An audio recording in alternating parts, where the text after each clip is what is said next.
ಓಂ ಶ್ರೀ ಸಾಯಿರಾಮ್. ಸತ್ಯಸಾಯಿ ವಾಹಿನಿ ಅಧ್ಯಾಯ 23. ಪೂಜಾ ವಿಧಾನಗಳು. ವೇದವು ಮನುಷ್ಯನು ಕಂಡುಹಿಡಿದ ಅತ್ಯಂತ ಪ್ರಾಚೀನ ಹಾಗೂ ಅತ್ಯಂತ ಶಾಶ್ವತವಾದ ಜ್ಞಾನ ಅಥವಾ ಶಾಸ್ತ್ರ. ಅಂದರೆ ಮನುಷ್ಯನು ಅದನ್ನು ಆವಿಷ್ಕರಿಸಲಿಲ್ಲ. ಆತ್ಮದ ಗಂಭೀರ ನಿಶ್ಶಬ್ದದಲ್ಲಿ ಅದನ್ನು ಅವನು ಆಲಿಸಿ ಸಂಗ್ರಹಿಸಿಕೊಂಡನು. ಆದ್ದರಿಂದ ವೇದವು ಇಂದ್ರಿಯಗಳು ಮುಟ್ಟಲಾರದ ಲೌಕಿಕ ಪ್ರಪಂಚಕ್ಕೆ ಸಂಬಂಧಿಸಿದ ಸತ್ಯದ ದರ್ಶನದತ್ತ ಒಯ್ಯಬಲ್ಲುದು. ಅದು ಭೌತಾತೀತವಾದ್ದರಿಂದ ಮಾನವ ತರ್ಕದ ಅಳವಿಗೆ ನಿಲುಕದು. ಆದ್ದರಿಂದ ಅದನ್ನು ಪರಮಂ ವ್ಯೋಮ ಮಹಾನ್ ರಕ್ಷಕ ಅವಿನಾಶಿಯಾದ ತತ್ ಸತ್ಯ ಎಂದು ವರ್ಣಿಸಿದ್ದಾರೆ. ಈ ಪದ್ಯಗಳು ಋಗ್ವೇದವೇ ಮೊದಲಾದ 4 ವೇದಗಳನ್ನು ಸೂಚಿಸುತ್ತವೆ. ವೇದ ಎಂಬ ಮಾತು ಮೂಲತಃ ಪರಮೋನ್ನತ ಪ್ರಭು ಪರಮೇಶ್ವರನಿಗೆ, ಸರ್ವಜ್ಞನಿಗೆ ಅನ್ವಯವಾಗುತ್ತಿತ್ತು. ವೇತ್ತಿ ಇತಿ ವೇದಃ, ಯಾರು ತಿಳಿದುಕೊಂಡಿರುವನೋ ಅವನು ವೇದ. ಆಮೇಲೆ ಅದನ್ನು ಅರಿಯುವ ತತ್ವಕ್ಕೆ ಅನ್ವಯಿಸಲಾಯಿತು. ವೇದಯತಿ ಇತಿ ವೇದಃ, ಯಾವುದು ತಿಳಿಸಿಕೊಡುತ್ತದೆಯೋ ಅದು ವೇದ. ಋಗ್ ಮತ್ತು ಇತರ ವೇದಗಳು ಹೀಗೆ ಸಕಲವನ್ನೂ ತಿಳಿದುಕೊಂಡಿರುವ ಲಕ್ಷಣಗಳನ್ನು ಹೊಂದಿವೆ. ಆದ್ದರಿಂದ ಈ ಅರ್ಥವೂ ಸೂಕ್ತವಾದದ್ದು. ಮುಂದೆ ಈ ಪದವನ್ನು ವೇದಗಳಿಗನುಸಾರವಾದ ಕರ್ಮಗಳಿಗೆ ಅನ್ವಯಿಸಲಾಯಿತು. ಅಂದರೆ ಧರ್ಮ, ಅರ್ಥ, ಕಾಮ, ಮೋಕ್ಷ ಸಾಧಕವಾದ ಕರ್ಮಗಳಿಗೆ ಆ ಪದವನ್ನು ಹೇಳಲಾಯಿತು. ಪರಮೇಶ್ವರನು ಎಲ್ಲವನ್ನೂ ನೋಡುತ್ತಾನೆ. ಎಲ್ಲ ವೇದ ಮಂತ್ರಗಳ ಲಕ್ಷ್ಯವೂ ಅವನೇ. ವೇದಗಳು ಭಗವಂತನ ದರ್ಶನ ಮಾಡಲು ಮನುಷ್ಯನಿಗೆ ನೆರವಾಗುತ್ತವೆ. ಆ ದರ್ಶನವನ್ನು ಪಡೆದವರು ಋಷಿಗಳು. ಅವರು ವೇದಗಳಿಂದ ಮಾರ್ಗದರ್ಶನ ಪಡೆದರು. ಅನೇಕಾನೇಕ ಸ್ತೋತ್ರಗಳು, ಶ್ಲೋಕಗಳು ಮತ್ತು ಘೋಷಣೆಗಳು ಅವರಿಂದ ಮೂಡಿದುವು. ಇದರ ಫಲವಾಗಿ ಪರಮಪುರುಷನನ್ನೇ ಬ್ರಹ್ಮಸೂತ್ರದಲ್ಲಿ ಮಹರ್ಷಿ ಎಂದು ಉಲ್ಲೇಖಿಸಿದೆ. ಶಿವನ 108 ನಾಮಗಳಲ್ಲಿ ಮಹರ್ಷಿ ಮತ್ತು ಮುಖ್ಯರ್ಷಿ ಎಂಬುದನ್ನು ನೋಡುತ್ತೇವೆ. ಅದೇ ಕಾರಣಕ್ಕಾಗಿಯೇ ವೇದವನ್ನು ಮೂರ್ತೀಕರಿಸಿ ಅದನ್ನೂ ಋಷಿ ಎಂದು ಕರೆಯಲಾಗಿದೆ. ಭಗವಂತನನ್ನು ವೇದಗಳನ್ನು ಸೂಚಿಸುವ ಇನ್ನೊಂದು ಪದ ಬ್ರಹ್ಮನ್ ಎಂಬುದು. ಆದ್ದರಿಂದ ಬ್ರಹ್ಮವನ್ನಲ್ಲದೆ ಬೇರೇನನ್ನೂ ಪಡೆಯಲಿಚ್ಛಿಸದ ಎಲ್ಲ ಕರ್ಮಗಳೂ ಬ್ರಹ್ಮಯಜ್ಞ ಎನಿಸುತ್ತವೆ. ಋಷಿಯಜ್ಞ ಎನ್ನುವುದು ಒಂದು ಯಾಗ ಪ್ರಕ್ರಿಯೆ. ಫಲವನ್ನು ಗಳಿಸುವ ಯಾವುದೇ ಅಪೇಕ್ಷೆ ಇಲ್ಲದೆ ಸತ್ಯ ದರ್ಶನಕ್ಕಾಗಿ ಕೈಗೊಳ್ಳುವ ಕರ್ಮ ಅದು. ಯಾಗಗಳನ್ನು ಮಾಡುವಾಗ ಸ್ವಾಹ ಎಂಬ ಪದವನ್ನು ಬಳಸಲಾಗುತ್ತದೆ. ಯಜ್ಞಗಳು ಶುದ್ಧ, ಮಂಗಳಕರ, ಪವಿತ್ರ ಕರ್ಮಗಳು. ಹವಿಸ್ಸನ್ನು ಅರ್ಪಿಸುವಾಗ ಅಥವಾ ವೇದ ಪಠಣ ಮಾಡುವಾಗ ಉಪಯೋಗಿಸುವ ಈ ಸ್ವಾಹ ಎಂಬ ಶಬ್ದಕ್ಕೆ ಬಹಳ ಮಹತ್ವವಿದೆ. ಕೇಶವಾಯ ಸ್ವಾಹ, ಪ್ರಾಣಾಯ ಸ್ವಾಹ, ಇಂದ್ರಾಯ ಸ್ವಾಹ ಹೀಗೆ ಅದನ್ನು ಪ್ರಯೋಗಿಸಲಾಗುತ್ತದೆ. ಇದನ್ನು ಸೂಕ್ತವಾಗಿ ಸೇವಿಸಲಿ. ಈ ಪವಿತ್ರಾಗ್ನಿಯಲ್ಲಿ ಅರ್ಪಿಸುತ್ತಿರುವ ಈ ವಸ್ತುಗಳನ್ನು ಪೂರ್ತಿಯಾಗಿ ಸೇವಿಸಲಿ. ಈ ಹವಿಸ್ಸು ಯಾರಿಗೆ ಉದ್ದೇಶಿತವಾಗಿದೆಯೋ ಅವರಿಗೆ ಕೇಶವ, ಪ್ರಾಣ, ಇಂದ್ರ ಇತ್ಯಾದಿ ಅಗ್ನಿಯ ಮೂಲಕ ತಲುಪಲಿ. ಅನಿವಾರ್ಯವಾದುದನ್ನು ಕುರಿತು ಪ್ರಾರ್ಥನೆ ಮಾಡಬೇಕಾದ ಅವಶ್ಯಕತೆ ಏನಿದೆ ಎಂದು ಸಂದೇಹ ಉಂಟಾಗಬಹುದು. ತನಗೆ ಸಿಕ್ಕಿದ ಎಲ್ಲವನ್ನೂ ಸುಡುವುದು ಬೆಂಕಿಯ ಸ್ವಭಾವವೇ ಆಗಿದೆ. ಆದರೆ ಶಾಸ್ತ್ರಗಳು ಇಲ್ಲಿ ಕೊಡುವ ಅರ್ಥ ಬೇರೆಯೇ. ಕಾಳಿದಾಸನು ಕುಮಾರ ಸಂಭವ ಕಾವ್ಯದಲ್ಲಿ ಹಿಮಾಲಯವನ್ನು ದೇವತಾತ್ಮ ಎಂದು ವರ್ಣಿಸುತ್ತಾನೆ. ದಿವ್ಯತೆಯೇ ಮೂರ್ತಿವೆತ್ತವನು ಎಂದು ಅದರರ್ಥ. ಪ್ರತಿಯೊಂದು ವಸ್ತುವೂ ಜೀವಿಯೂ ಹೊಂದಿರುವ ದಿವ್ಯ ದೇಹ ಹಾಗೂ ಜಡ ದೇಹಗಳ ನಡುವೆ ಶಾಸ್ತ್ರಗಳು ವ್ಯತ್ಯಾಸವನ್ನು ಕಲ್ಪಿಸುತ್ತವೆ. ದಿವ್ಯ ದೇಹವನ್ನು ಇಂದ್ರಿಯಗಳು ಗುರುತಿಸಲಾರವು. ಹವಿಸ್ಸನ್ನು ಅರ್ಪಿಸಿದಾಗ ಅದು ಪವಿತ್ರವಾಗುತ್ತದೆ. ಆಹುತಿಯು ಹವಿಸ್ಸಾಗಿ ಮಂಗಳಕರವಾಗುತ್ತದೆ. ಆಹುತಿಯನ್ನು ವೇದದಲ್ಲಿ ವರ್ಣಿಸಿರುವುದು ಹೀಗೆ: ಸ್ವೀಕರಣದ ಮೂಲಕ ಅರ್ಪಣೆಯೂ ಅರ್ಪಿತನೂ ಒಂದಾಗುತ್ತಾರೆ. ಅಥ ಮತ್ತು ಆದ್ಯ. ಇಲ್ಲಿ ಅರ್ಪಿತನು, ಸ್ವೀಕರಿಸುವವನು ಯಾರು? ಅವನೇ ಅಗ್ನಿ. ಬೆಂಕಿಯಲ್ಲಿ, ಸೂರ್ಯನಲ್ಲಿ, ಪ್ರಾಣವಾಯುವಿನ ಬಿಸುಪಿನಲ್ಲಿ ಅಡಗಿರುವ ದಿವ್ಯ ಶಕ್ತಿಯಾದ ಅಗ್ನಿ. ಸೂಕ್ತ ಮಂತ್ರಗಳನ್ನು ಉಚ್ಚರಿಸಿ ಸ್ವಾಹಾಕಾರದ ಮೂಲಕ ಅಗ್ನಿಯಲ್ಲಿ ದ್ರವ್ಯಗಳನ್ನು ಅರ್ಪಣೆ ಮಾಡಿದಾಗ ಅದು ಕೇವಲ ಉದ್ಗಾರವಾಗಿರುವುದಿಲ್ಲ, ಅದು ಪರಿಹಾರಕ ಮಂತ್ರವಾಗುತ್ತದೆ. ಅದು ಆಚರಣೆಯು ಪ್ರತಿನಿಧಿಸುವ ಪ್ರಾರ್ಥನೆಯ ಈಡೇರಿಕೆಯಾಗುತ್ತದೆ. ವೇದವನ್ನು ಛಂದಸ್ ಎಂದೂ ಕರೆಯಲಾಗುತ್ತದೆ. ಸಂತೋಷಕರವಾದ, ಉಲ್ಲಾಸಕರವಾದ ಎಂದು ಅದರರ್ಥ.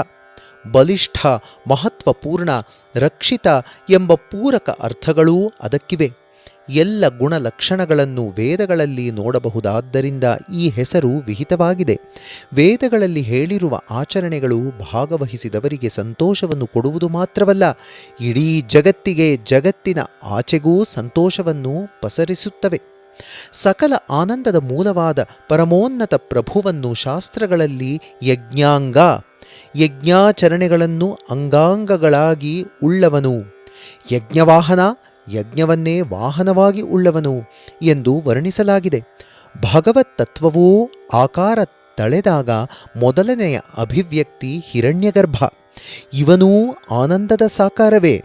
ಸೌಂದರ್ಯದ ರೆಕ್ಕೆಗಳುಳ್ಳ ಪಕ್ಷಿ ಗರುಡನೇ ಅವನಿಗೆ ವಾಹನ.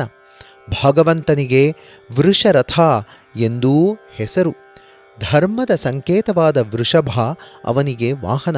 ಆ ಕಾರಣದಿಂದಲೇ ವಿಷ್ಣು ದೇವಾಲಯಗಳ ಮುಂದೆ ಗರುಡನನ್ನು ಕೆತ್ತಿಯೋ ವಿಗ್ರಹವಾಗಿಯೋ ಇಟ್ಟಿರುತ್ತಾರೆ. ಶಿವ ದೇವಾಲಯಗಳ ಮುಂದೆ ನಂದಿ ಅಥವಾ ವೃಷಭ ವಿಗ್ರಹವನ್ನು ಇಟ್ಟಿರುತ್ತಾರೆ. ಛ ಅಥವಾ ಛಾದನ ಎಂಬ ಧಾತುವಿಗೆ ವೇದದ ಇನ್ನೊಂದು ಬಹುಮುಖ್ಯವಾದ ಅರ್ಥವಿದೆ. ರಕ್ಷಿಸುವುದು, ಪೋಷಿಸುವುದು, ಯೋಗಕ್ಷೇಮ ಪಾಲನೆ, ಪ್ರಾಪಂಚಿಕ ವ್ಯವಹಾರದಲ್ಲಿ ಕೊನೆಯೇ ಇಲ್ಲದೆ ಮುಳುಗಿ ಹೋಗಿರುವವರ ಅಂತಿಮ ಬಿಡುಗಡೆ ಎಂಬ ಅರ್ಥ ಅದು.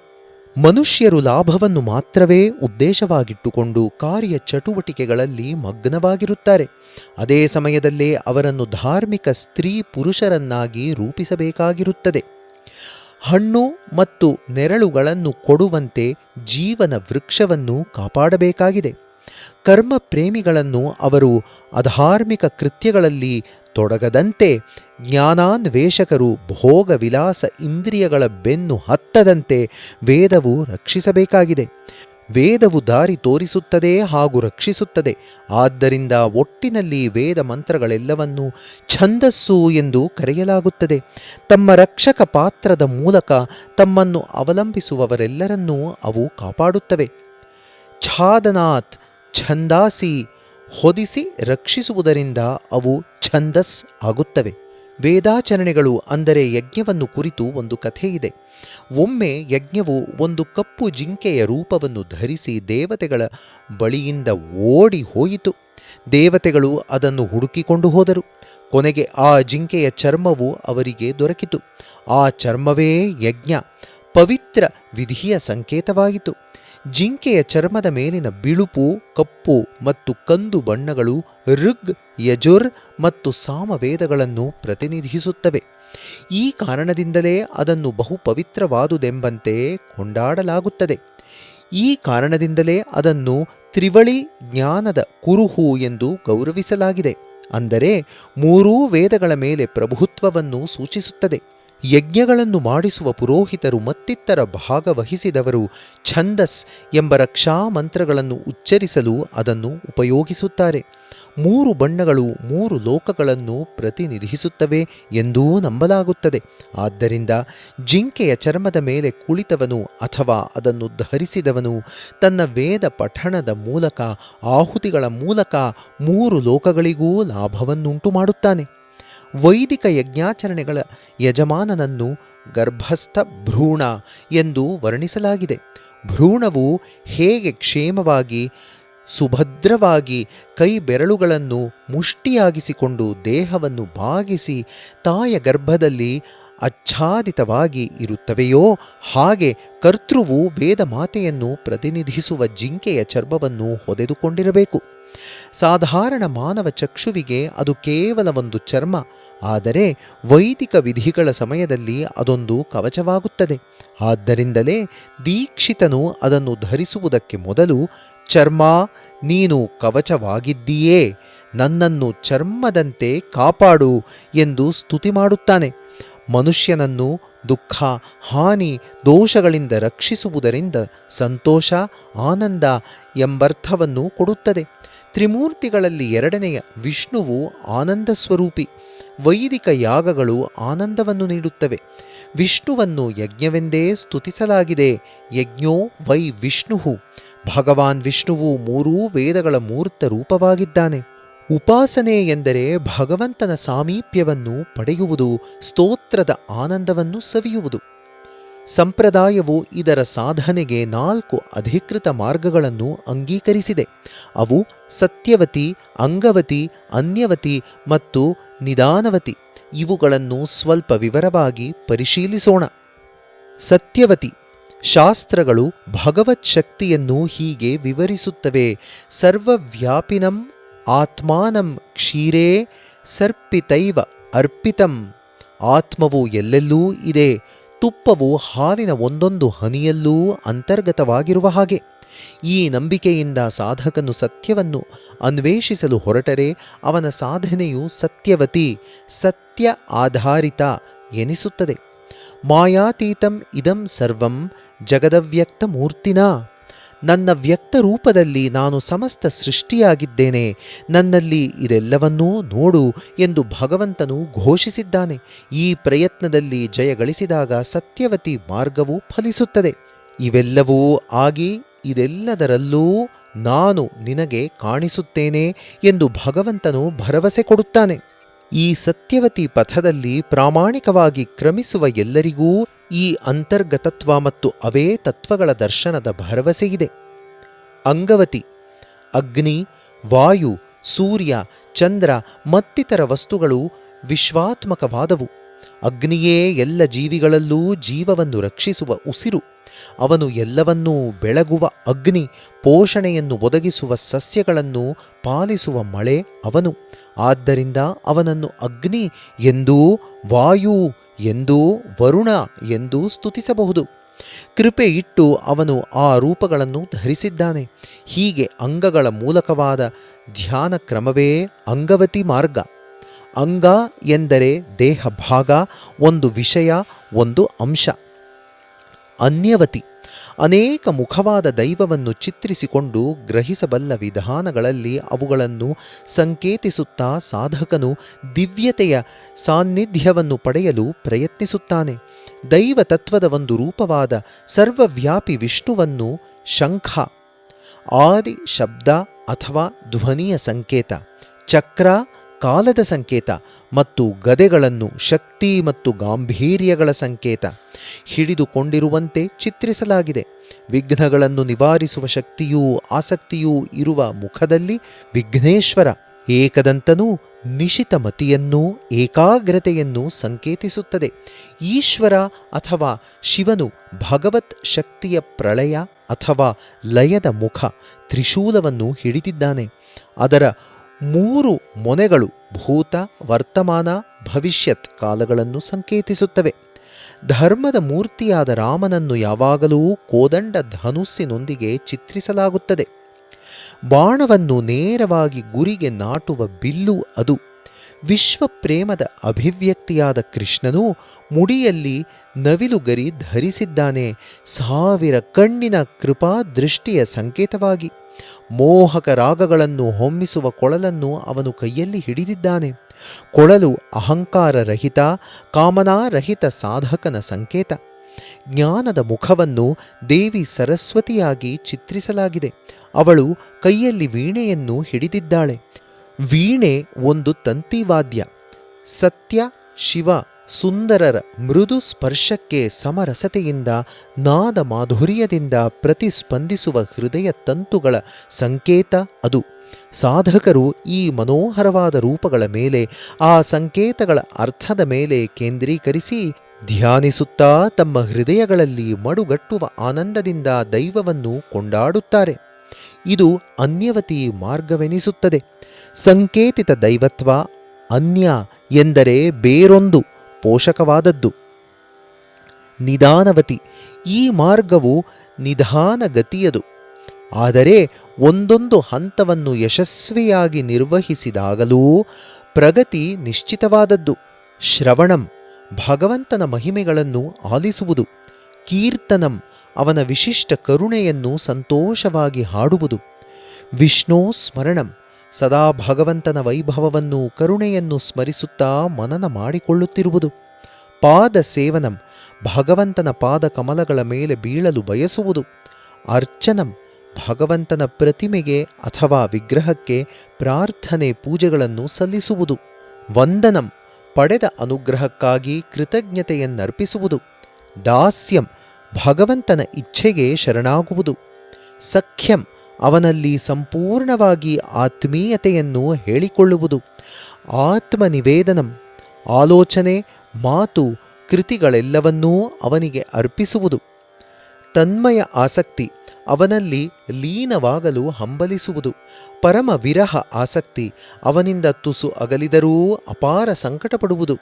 ಇವು ಸಾಧಕನು ದಿವ್ಯಾನಂದದ ಶಿಖರವನ್ನು ಮುಟ್ಟುವುದಕ್ಕಾಗಿ ಹಾದು ಹೋಗಬೇಕಾದ 11 ಹಂತಗಳು.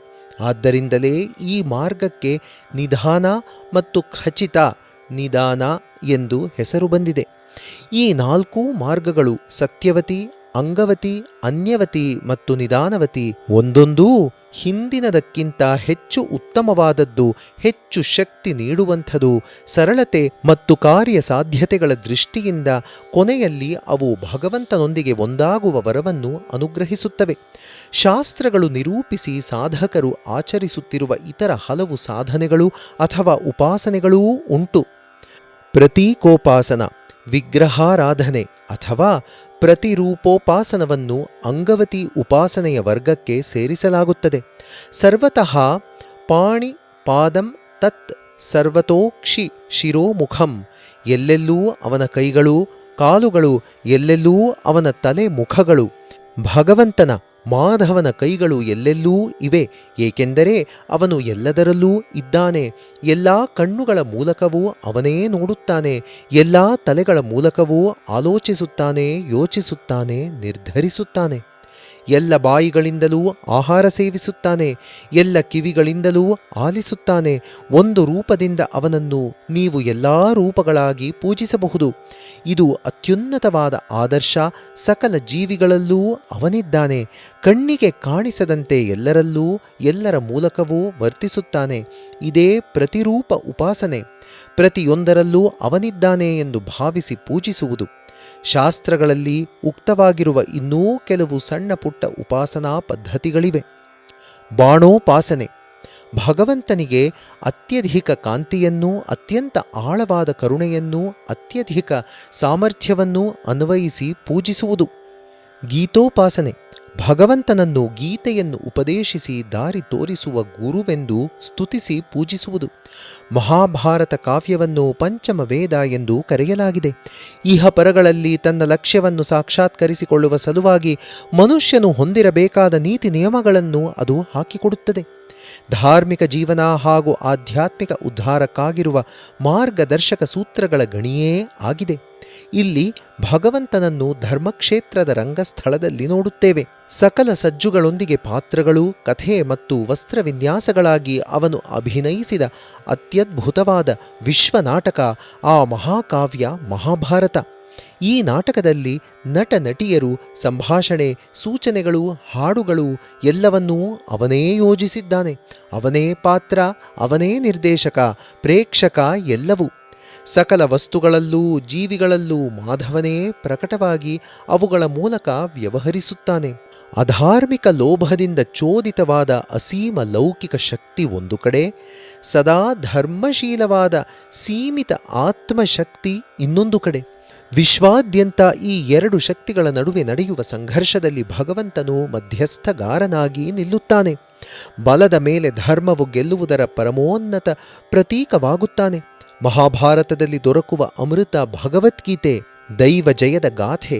ಮಹಾಭಾರತ ಕಾವ್ಯವು ಏನನ್ನು ಬೋಧಿಸುವ ಉದ್ದೇಶದಿಂದ ರಚಿತವಾಯಿತೋ ಆ ಮೂಲ ಉಪದೇಶ ಗೀತೆಯಲ್ಲಿದೆ. ಸಾಧಕನು ಕರಿಷ್ಯೇ ವಚನಂ ತವ, ನಿನ್ನ ಮಾತುಗಳನ್ನು ಪಾಲಿಸುತ್ತೇನೆ ಎಂದು ಶರಣಾಗತನಾಗುತ್ತಾನೆ.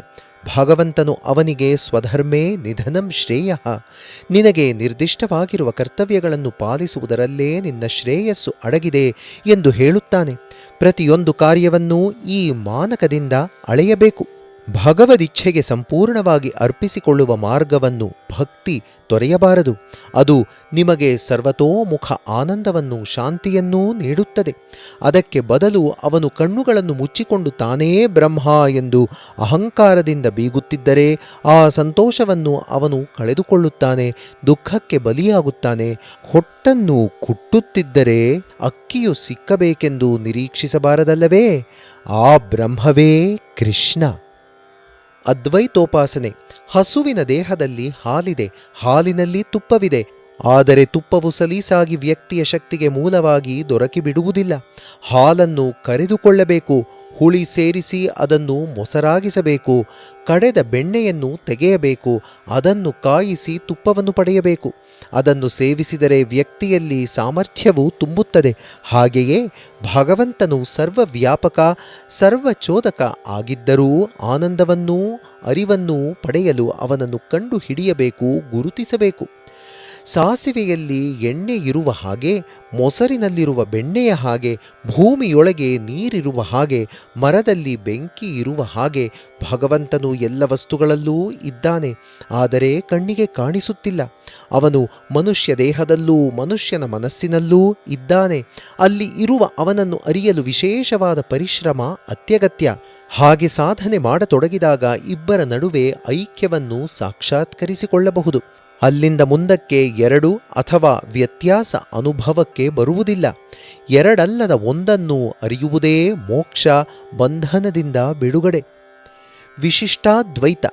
ಸಾಧಕನು ಯಾರನ್ನು ಪೂಜಿಸಿ ಸತ್ಯವೆಂದು ಸಾಕ್ಷಾತ್ಕರಿಸಿಕೊಳ್ಳಲು ಬಯಸುವನೋ ಆ ಭಗವಂತನು ತನಗಿಂತ ಪ್ರತ್ಯೇಕವಾದವನು ಎಂದು ಭಾವಿಸಬೇಕೋ ಅಥವಾ ಅವನು ತನ್ನಲ್ಲಿಯೇ ಇದ್ದಾನೆ ಎಂದು ಭಾವಿಸಬೇಕೋ ಎಂಬ ಸಮಸ್ಯೆಯನ್ನು ರಾಮಾನುಜರು ಪರಿಶೀಲಿಸಿದರು.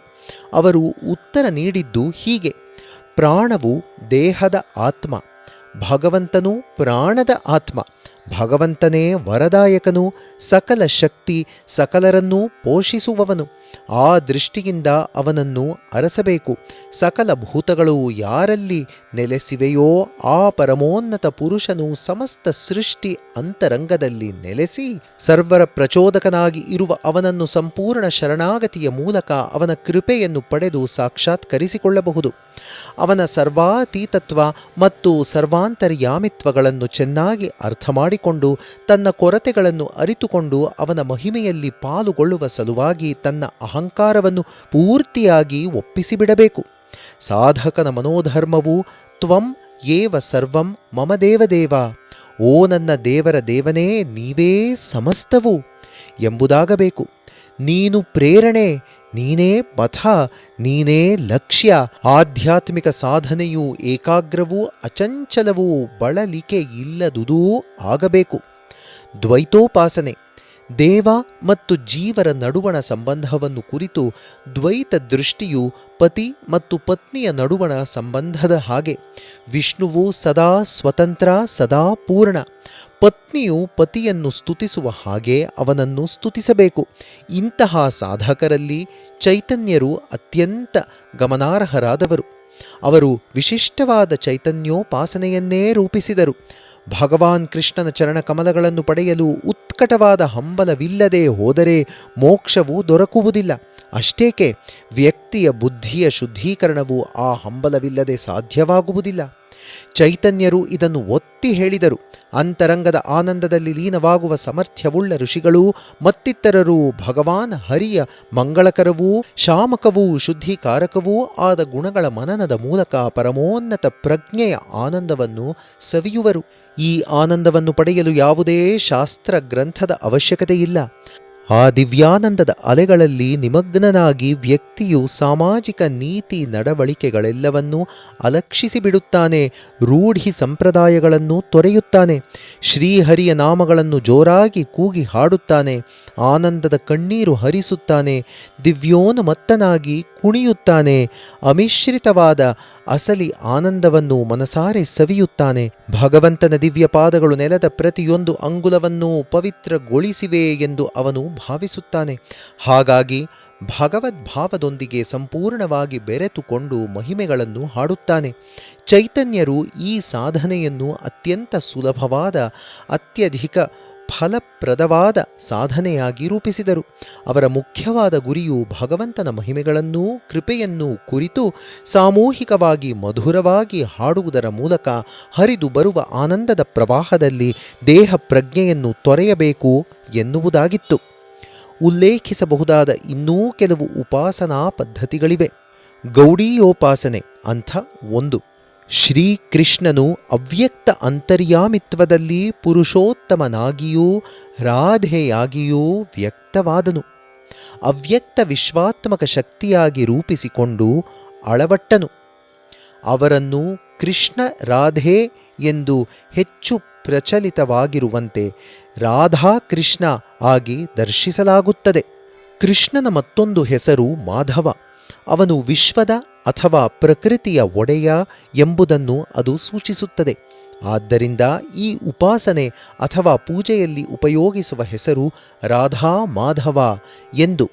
ಈ ಉಪಾಸನಾ ಮಾರ್ಗವನ್ನು ಅನುಸರಿಸುವವರು ಭಗವಂತನ ಈ ನಾಮವು ಸಕಲ ಬಂಧನಗಳಿಂದ ಬಿಡುಗಡೆಯನ್ನು ತಂದೀಯಬಲ್ಲ ಆನಂದವನ್ನು ಕೊಡುವುದಾಗಿ ನಂಬುತ್ತಾರೆ. ಈ ಪಂಥದ ಪ್ರವರ್ತಕರು ಅದನ್ನು ಎಲ್ಲರೂ ಸಾಧಿಸಬಹುದಾದ ಲಕ್ಷ್ಯವೆಂದು ಸಾರುತ್ತಾರೆ. ಭಗವಂತನು ಆನಂದಾಮೃತ ಮೂರ್ತಿ. ಜೀವಿಗಳು ಆ ಅಮೃತವನ್ನು ಅರಗಿಸಿಕೊಂಡಾಗ ಆಧ್ಯಾತ್ಮಿಕ ಆನಂದದಲ್ಲಿ ವಿಲೀನಗೊಳ್ಳುವರು. ಆನಂದದಲ್ಲಿ ಹುಟ್ಟಿದವರು ಕೇವಲ ಆನಂದದಲ್ಲಿ ಮತ್ತು ಆನಂದದ ಮೂಲಕ ಬದುಕಬಲ್ಲರು ಎಂದು ಶ್ರುತಿಗಳು ಹೇಳುತ್ತವೆ. ಆ ಅಮೂಲ್ಯ ಅಮೃತದ ಭಂಡಾರಕ್ಕೆ ರಾಧಾ ಮಾಧವ ಎಂಬ ಪವಿತ್ರ ನಾಮವೇ ಕೀಲಿ ಕೈ ಎಂದು ಹೇಳಲಾಗಿದೆ. ರಾಧಾ ಮಾಧವರೇ ಪ್ರಕೃತಿ ಪುರುಷ. ಈ ಜೋಡಿಯು ಜೀವಾತ್ಮ ಪರಮಾತ್ಮ ಜೋಡಿಯನ್ನು ಪ್ರತಿನಿಧಿಸುತ್ತದೆಂದು ಭಾವಿಸಲಾಗುತ್ತದೆ. ಅದು ತರಂಗ ಮತ್ತು ಸಾಗರ ಇದ್ದ ಹಾಗೆ. ರಾಧಾ ಮಾಧವ ಎಂಬ ಹೆಸರಿನ ಮೂಲಕ ಇಬ್ಬರಿಗೂ ಪೂಜೆಯನ್ನು ಅರ್ಪಿಸಲಾಗುತ್ತದೆ. ಕೃಷ್ಣಾಸ್ತು ಭಗವಾನ್ ಸ್ವಯಂ. ಕೃಷ್ಣನೇ ಭಗವಂತ ಎಂದು ವಲ್ಲಭಾಚಾರ್ಯರು ಸಾರಿದರು. ಅವನನ್ನು ಪಡೆಯುವುದೆಂದರೆ ವಿಶ್ವಾತ್ಮನಲ್ಲಿ ಲೀನವಾಗುವುದು. ಅದೇ ಪ್ರಾಮಾಣಿಕರಾದ ಅದ್ವೈತಿಗಳ ಗುರಿ. ಶೈವೋಪಾಸನೆ ಇದೂ ಗಮನಿಸಬೇಕಾದ ಒಂದು ಮಾರ್ಗ. ಲಿಂಗದ ಸಂಕೇತದಲ್ಲಿ ಅಳವಟ್ಟ ಶಿವನ ಆರಾಧನೆ ಇದು. ಲಿಂಗಂ ಸರ್ವಕಾಲಂ. ಅನಂತವಾದ ಲಿಂಗವು ಮೂಲ ಶಕ್ತಿಯ ಸಂಕೇತ. ಇದು ವಿಶ್ವದ ರಚನೆಗೆ ಆಧಾರವಾದ ದ್ರವ್ಯಗಳ ಜನನ, ಸ್ಥಿತಿ ಹಾಗೂ ಬೆಳವಣಿಗೆಗೆ ಮೂಲ ಕಾರಣವಾಗಿದೆ. ಲಿಂಗವೆನ್ನುವುದು ಶಿವನ ರೂಪವೇ. ಹಾಗೆ ಸಾಕ್ಷಾತ್ಕರಿಸಿಕೊಳ್ಳುವುದೇ ಅಂತಿಮ ಲಕ್ಷ್ಯವಾದ ಮೋಕ್ಷ. ವೀರಶೈವೋಪಾಸನೆ ಇದು ಪ್ರಭು ಅಥವಾ ಈಶ್ವರನಾದ ಶಿವನು ಎಲ್ಲ ಕಡೆಯೂ ಎಲ್ಲ ಕಾಲಗಳಲ್ಲೂ ಏಕಮಾತ್ರನಾಗಿದ್ದಾನೆ ಎಂದು ಹೇಳುತ್ತದೆ. ಜೀವಿಯು ಲಿಂಗ ಅಥವಾ ಈಶ್ವರನ ದಿವ್ಯಕಾಂತಿಯಲ್ಲಿ ಐಕ್ಯವಾಗುವುದೇ ಸಮಸ್ತ ಸಾಧನೆಯ ಸಾರ, ಮೋಕ್ಷದ ಸಾಧನೆ. ಪಾಶುಪತೋಪಾಸನೆ ಜೀವವು ಪ್ರಕೃತಿಯಿಂದ ಹುಟ್ಟುವ ಗುಣಗಳ ಪಾಶದಿಂದ ಬಂಧಿತವಾಗಿದೆ. ಆ ಬಂಧನದಿಂದ ಬಿಡುಗಡೆ ಹೊಂದಲು ಪಶುಪತಿ ಶಿವ ನನ್ನು ಪೂಜಿಸಲಾಗುತ್ತದೆ. ಶಾಕ್ತೋಪಾಸನೆ ಸರ್ವದೇವಮಯೀ ದೇವಿ. ದೇವಿಯೇ ಸಕಲ ದೇವತೆಗಳೂ. ಆದಿಮ ವಿಶ್ವಶಕ್ತಿ ಆದಿಪರಾಶಕ್ತಿಯನ್ನು ದೈವಶಕ್ತಿಯ ಸಕಲ ರೂಪಗಳ ಮಾತೃಕೆಯಾಗಿ ಕಲ್ಪಿಸಿಕೊಳ್ಳಲಾಗುತ್ತದೆ. ವಿಶ್ವ ಪ್ರೇರಣೆಯಾದ ಪ್ರಕೃತಿಯು ಅಭಿವ್ಯಕ್ತಿಯ ವೈವಿಧ್ಯ ಮತ್ತು ಅನೇಕತೆಗಳ ಕಾರಣ. ಮಹೇಶ್ವರನಿಗೆ ಪರಮೋನ್ನತ ದೈವತ್ವ ಹಾಗೆ ವ್ಯಕ್ತವಾಗುವ ಶಕ್ತಿಯಿದೆ. ಮಹೇಶ್ವರ ಮತ್ತು ಪರಾಶಕ್ತಿ ಇಬ್ಬರೂ ಒಂದೇ ಶಕ್ತಿಯ ಎರಡು ಅಂಶಗಳು. ಈ ಯುಗಳ ಶಕ್ತಿಯು ವಿಶ್ವವನ್ನು ಪ್ರಚೋದಿಸುತ್ತದೆ, ವಿಶಾಲ ಆಕಾಶದಿಂದ ಸಮಸ್ತ ಭೂಮಂಡಲದವರೆಗೆ. ಅವ್ಯಕ್ತ ಪರಮ ಪುರುಷನು ವಿಶ್ವಾತ್ಮಕ ದೇವಿ ಮಾಯೆ ಅಥವಾ ಪರಾಶಕ್ತಿಯಾಗಿ ವ್ಯಕ್ತವಾಗುತ್ತಾನೆ. ಪ್ರತಿಯೊಬ್ಬ ವ್ಯಕ್ತಿಯಲ್ಲೂ ಜ್ಞಾನವಾಗಿ, ಶಕ್ತಿಯಾಗಿ, ಚಟುವಟಿಕೆಯಾಗಿ ಅನುಭವಕ್ಕೆ ಬರುತ್ತದೆ. ಜೈನೋಪಾಸನೆ ಜೈನರು ಭಗವಂತನನ್ನು ಪೂಜಿಸುವಲ್ಲಿ ವೈಷ್ಣವ ಒಲವನ್ನು ತೋರಿಸುತ್ತಾರೆ. ಸಾಂಪ್ರದಾಯಿಕ ಶೈಲಿಯಂತೆ ಶಂಖ, ಚಕ್ರ, ಗದಾ, ಪದ್ಮಧಾರಿಯಾದ ವಿಷ್ಣು ಮೂರ್ತಿಗಳು ಜೈನ ದೇವಾಲಯಗಳಲ್ಲಿ ಕಾಣುತ್ತವೆ. ಜೈನರ ಮಂತ್ರ ಇದು: ನಮೋ ಅರಿಹಂತಾಣಂ, ನಮೋ ಸಿದ್ಧಾಣಂ, ನಮೋ ಐರಿಯಾಣಂ, ನಮೋ ಉವಜ್ಞಾಯಾಣಂ, ನಮೋ ಲೋಯೇ ಸಬ್ಬ ಸಾಹೂಣಂ. ಆಸೆಗಳನ್ನು ಗೆದ್ದ ಮಹಾವೀರ ಅರಿಹಂತರಿಗೆ ನಮಸ್ಕಾರ, ಸಿದ್ಧರಿಗೆ ನಮಸ್ಕಾರ, ಆಚಾರ್ಯರಿಗೆ ನಮಸ್ಕಾರ, ಉಪಾಧ್ಯಾಯರಿಗೆ ನಮಸ್ಕಾರ, ಲೋಕದ ಸರ್ವ ಸಾಧುಗಳಿಗೂ ನಮಸ್ಕಾರ. ಈ ಪಂಚ ನಮಸ್ಕಾರವು ಸಮಸ್ತ ಪಾಪಗಳ ದುಷ್ಪರಿಣಾಮಗಳೆಲ್ಲವನ್ನೂ ದಹಿಸುತ್ತದೆ. ಈ ಮಂತ್ರದ ಅರ್ಥವನ್ನು ಅನುಭವಕ್ಕೆ ತಂದುಕೊಳ್ಳುವವನಿಗೆ ಅಭ್ಯುದಯ. ಹೀಗೆ ವಿಶ್ವಾತ್ಮಕ ಸ್ತೋತ್ರದಲ್ಲಿ ಮುಳುಗಿದಾಗ ವ್ಯಕ್ತಿಯು ಬಿಡುಗಡೆ ಹೊಂದಿ ಮೋಕ್ಷವನ್ನು ಸಂಪಾದಿಸುತ್ತಾನೆ ಎಂದು ಜೈನರು ಸಾರುತ್ತಾರೆ. ಸಿಖ್ ಉಪಾಸನೆ ಆತ್ಮವನ್ನು ತೋರಿಸಿಕೊಟ್ಟ, ಅದೇ ತನ್ನ ನಿಜವೆಂದು ಅರಿತುಕೊಳ್ಳುವಂತೆ ಮಾಡುವ ಗುರುವಿಗೆ ಈ ಆರಾಧನೆಯಲ್ಲಿ ಅಗ್ರಸ್ಥಾನ. ಗುರುಗಳ ಬೋಧನೆಯ ಸಂಗ್ರಹವನ್ನು ಗ್ರಂಥ ಸಾಹೇಬ್ ಎಂದು ಕರೆಯುತ್ತಾರೆ. ಅದನ್ನು ಸಿಖ್ಖರು ಪೂಜಿಸುತ್ತಾರೆ. ಭಾರತೀಯ ಆಧ್ಯಾತ್ಮಿಕ ಪರಂಪರೆಯ ಮೂಲ ಸ್ತೋತ್ರದಿಂದ ಹರಿದು ಬಂದಿರುವ ವಾಣಿಯಿದು. ಅಲ್ಲಿಯ ವಿಚಾರಗಳು ಭಾರತೀಯ ಸಂಸ್ಕೃತಿಯ ಸಾರವೇ ಆಗಿವೆ. ಕ್ರೈಸ್ತ ಉಪಾಸನೆ ಯೇಸು ಪ್ರಭುವು ಜಗದ್ರಕ್ಷಕ. ಮನುಷ್ಯನು ಸಹಜವಾಗಿಯೇ ಪಾಪ ಕಾರ್ಯದಲ್ಲಿ ತಿಳಿದೋ ತಿಳಿಯದೆಯೋ ತೊಡಗುತ್ತಾನೆ. ಮನುಷ್ಯನನ್ನು ಪಾಪದಿಂದ ಮುಕ್ತನನ್ನಾಗಿಸಿ ಅವನ ಆತ್ಮವನ್ನು ತೊಳೆಯಲು ಯೇಸುವು ಶಿಲುಬೆಗೇರಿದನು, ತನ್ನ ರಕ್ತವನ್ನು ಬಸಿದನು. ಬೈಬಲ್ಲಿನಲ್ಲಿರುವ ಈ ಪ್ರಭುವಿನ ವಾಣಿಯನ್ನು ಅನುಸರಿಸಬೇಕು, ಅವನನ್ನು ಪೂಜಿಸಬೇಕು. ಇದೇ ಕ್ರೈಸ್ತ ಉಪಾಸನೆ. ಅವನ ಮಹಿಮೆಯನ್ನು ಹಾಡಿ ಸ್ತೋತ್ರಗಳ ಮೂಲಕ ಕೊಂಡಾಡಬೇಕು. ಮೊಹಮ್ಮದೀಯ ಉಪಾಸನೆ ಇಮಾಮ್ದಾರಿ ಖಲ್ದಾಮೇ ಹೋ ಪೈಗಂಬರ್ ಮೇ ಭರೋಸಾ. ಆತ್ಮವಿಶ್ವಾಸವನ್ನು ಗಳಿಸಿ ಭಗವಂತನ ಮೇಲೆ ಎಲ್ಲ ಭಾರವನ್ನೂ ಹೊರಿಸಿರಿ. ಬದುಕಿನ ಪ್ರತಿಯೊಂದು ಕ್ಷಣದಲ್ಲೂ ಭಗವಂತನ ಶಕ್ತಿಯ ಮೇಲೆ ಗಾಢವಾದ ನಂಬಿಕೆಯನ್ನಿಡಿ ಅದನ್ನು ಪ್ರತಿಯೊಂದು ಕ್ಷಣದಲ್ಲೂ ಗುರುತಿಸಿ. ಇವು ಅರ್ಥಪೂರ್ಣ ಜೀವನಕ್ಕೆ ಹೇಳಿದ ನಿಯಮಗಳು. ವ್ಯಕ್ತಿಯು ಇಲ್ಲಿ ದೇಹತ್ಯಾಗ ಮಾಡಿದ ನಂತರ ಭಗವಂತನ ದರ್ಬಾರಿನಲ್ಲಿ ತಾನು ನಡೆಸಿದ ಉತ್ತಮ ಜೀವನವನ್ನು ಸಮರ್ಥಿಸಿಕೊಳ್ಳಬೇಕಾಗುತ್ತದೆ. ಆದ್ದರಿಂದ ದೇವರು ಹಾಕಿಕೊಟ್ಟಿರುವ ನೇರ್ಮೆಯ ದಾರಿಯನ್ನು ಜೀವನದುದ್ದಕ್ಕೂ ಕಟ್ಟುನಿಟ್ಟಾಗಿ ಅನುಸರಿಸಬೇಕು. ಇದಕ್ಕೆ ಪವಿತ್ರ ಕುರಾನ್ ಮಾರ್ಗದರ್ಶಿಯಾಗುತ್ತದೆ. ಅದನ್ನು ಪೂಜಿಸಬೇಕು. ಅದರ ಒಂದೊಂದು ಅಕ್ಷರವನ್ನು ಬಿಡದೆ ಪಾಲಿಸಬೇಕು. ಈ ಉಪಾಸನೆಯಲ್ಲಿ ಅನುಸರಿಸಬೇಕಾದ ಆಧ್ಯಾತ್ಮಿಕ ಬೋಧನೆ ಇದೇಯೇ. ಅಲ್ಲಾಹ್ ಹೋ ಅಕ್ಬರ್, ಲಾಹ್ ಇಲ್ಲಾಹ್ ಇಲ್ ಅಲ್ಲಾಹ್. ಇದು ಇಸ್ಲಾಂ ಧರ್ಮದ ಪವಿತ್ರ ಮಂತ್ರ.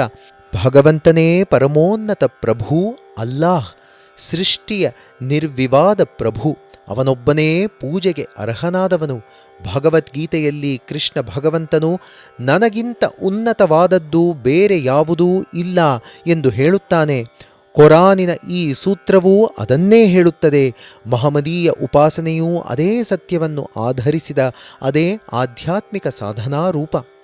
ಮನುಷ್ಯನು ತನ್ನ ನಿಜವನ್ನು ಕುರಿತು ಅನ್ವೇಷಣೆ ಮಾಡಲು ಪ್ರಾರಂಭ ಮಾಡಿದಂದಿನಿಂದಲೂ ವಿಶೇಷವಾಗಿ ಭಾರತದಲ್ಲಿ ಬೃಹತ್ ಪ್ರಮಾಣದ ಆಧ್ಯಾತ್ಮಿಕ ಸಂಪತ್ತನ್ನು ಸಂಗ್ರಹಿಸಿದ್ದಾನೆ. ಆ ಭಂಡಾರವು ಅವನನ್ನು ದುಃಖದಿಂದಲೂ ಬಂಧನದಿಂದಲೂ ಬಿಡುಗಡೆ ಮಾಡಬಲ್ಲದು. ಅದು ಎಷ್ಟು ಅಗಾಧವೂ ಆಳವೂ ಆಗಿದೆಯೆಂದರೆ ಶತಶತಮಾನಗಳು ಉರುಳಿದರೂ ಹಾಗೆಯೇ ಆಳವಾಗಿ ವಿಶಾಲವಾಗಿ ಉಳಿದುಕೊಂಡಿದೆ. ಬೇರೆ ಬೇರೆ ಧರ್ಮಗಳ ಉಪಾಸನೆಗಳ ಒಳಹರಿವು ಅದರ ಮೇಲೆ ಯಾವ ಅಡ್ಡ ಪರಿಣಾಮವನ್ನೂ ಮಾಡಿಲ್ಲ. ಅಲ್ಲದೆ ಇಂದು ಭಾರತದ ಆಧ್ಯಾತ್ಮಿಕ ಜ್ಞಾನದ ಬೆಳಕು ದಟ್ಟವಾಗಿ ಹರಡುತ್ತಿರುವ ಕತ್ತಲಲ್ಲಿ ದಾರಿ ತೋರುವ ದೀಪಸ್ತಂಭವಾಗಿದೆ. ಎಲ್ಲ ನಾಡುಗಳ ಎಲ್ಲ ಜನಾಂಗಗಳನ್ನು ಅದು ಆವರಿಸಿಕೊಂಡು ಇಡೀ ಮಾನವ ಕುಲಕ್ಕೆ ದಾರಿ ತೋರಿಸುತ್ತಿದೆ. ಈ ಪವಿತ್ರ ಭೂಮಿ ಭಾರತದಲ್ಲಿ ಹುಟ್ಟುವುದಕ್ಕಿಂತ ದೊಡ್ಡ ಸುದೈವ ಇನ್ನೊಂದಿಲ್ಲ. ಇದು ಜಗತ್ತನ್ನು ರಕ್ಷಿಸುವಂತಹ ಅದ್ಭುತ ಭವ್ಯ ಸಂಸ್ಕೃತಿಯ ಭಂಡಾರವಾಗಿದೆ. ಈ ಧನ್ಯತೆಯನ್ನು ಅರಿಯುವುದೇ ಅನುಪಮವಾದ ಆನಂದದ ಹೊರತೆಯಾಗಿದೆ. ಜೈ ಸಾಯಿರಾಮ್.